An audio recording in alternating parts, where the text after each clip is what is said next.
12th computer science important golden 5 marks பார்த்துடலாமா? வாங்க மக்களே பார்த்துருவோம். Differentiate between pure and impure function, binary search, bubble sort algorithm, அதுக்கப்புறமா linear search algorithm. Suite of molecular programming, write a note on for loop, why what is list, why list can be called as pair. String operator in Python, constructor, destructor, explain different types of data model. Different ways to insert elements in a list, explain LEGP rule, parameters with types and without types. Difference between Excel and CSV file, features of Python, different types of function.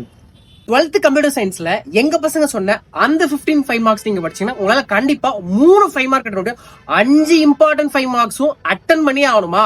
அப்ப பிடிஎஃப்ல எக்ஸ்ட்ராவா இன்னொரு 15 5 marks கொடுத்துருக்கோம். இந்த 35 marks நீங்க கண்டிப்பா படிச்சீங்கன்னா 12th computer சயின்ஸ்ல உங்களால 5க்கு 5 5 மார்க் அட்டன் பண்ணணும். இந்த பிடிஎஃப் உங்களுக்கு வேணும்னா நம்ம பேஜை மறக்காம ஃபாலோ பண்ணிட்டு கம்ப்யூட்டர் சயின்ஸ்னு மெசேஜ் பண்ணி கமெண்ட் பண்ணிருக்க மக்களே, கம்ப்யூட்டர் சயின்ஸ் கமெண்ட் பண்ணி பிடிஎஃப் வாங்கிக்கோங்க. தேங்க்யூ.